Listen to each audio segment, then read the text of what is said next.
Tahanan itu melilitkan tali pancing di sekitar botol pil dan mengikatkan ujung lainnya ke gigi paling dalam. Setelah mengencangkannya, ia benar-benar memaksa dirinya untuk menelan seluruh obat itu.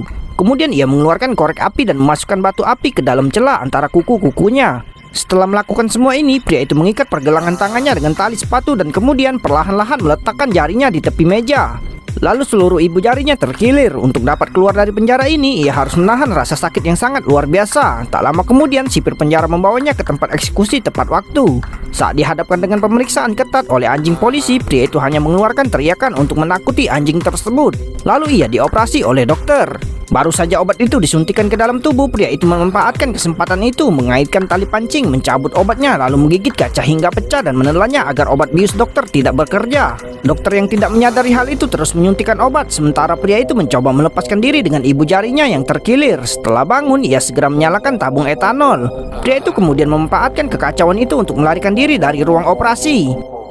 Ia kemudian mengambil alat pacu jantung di sampingnya dan masuk ke dalam saluran pembuangan sampah. Saat petugas tiba, sudah terlambat. Pria itu sudah terjatuh dengan bantuan alat pacu jantung. Tak lama kemudian, sejumlah besar sipir penjara datang ke tempat kejadian dan pada saat itu pria tersebut sudah tiba di ruang ganti pakaian. Kemudian dengan tenang ia mengenakan pakaian dokter tersebut untuk menghindari pandangan polisi. Ia memasuki pipa lagi, merangkak ke koridor di lantai lain dan kemudian menemukan tempat untuk kereta kecil. Meskipun demikian, borgol di kakinya masih mengeluarkan bunyi dari waktu ke waktu. Agar tidak menarik perhatian orang lain, ia segera bergegas ke ruang operasi dan membajak seorang dokter.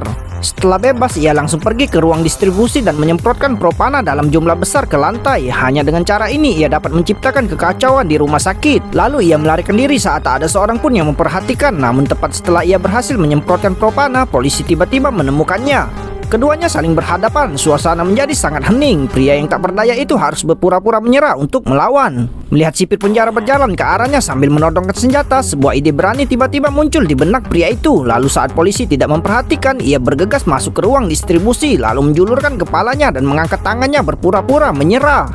Saat sipir penjara lengah, ia melemparkan rokok itu ke ruang distribusi. Disertai ledakan keras, sirkuit seluruh gedung menjadi lumpuh. Pria itu kemudian memanfaatkan kekacauan itu dan pergi keluar dalam kegelapan.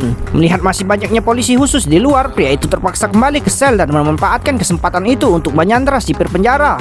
Agar dapat melarikan diri dengan selamat, ia harus menemukan jalan keluar baru sesegera mungkin. Ia lalu mengancam sipir penjara untuk menutup semua pengawasan di penjara. Kemudian ia datang ke gudang di ruang bawah tanah, mengeluarkan palu dan menghancurkan dinding di depannya. Dalam sekejap mata, pria itu berhasil membuat lubang lalu merangkak keluar dan menyelam ke dalam selokan. Tanpa sempat berpikir, ia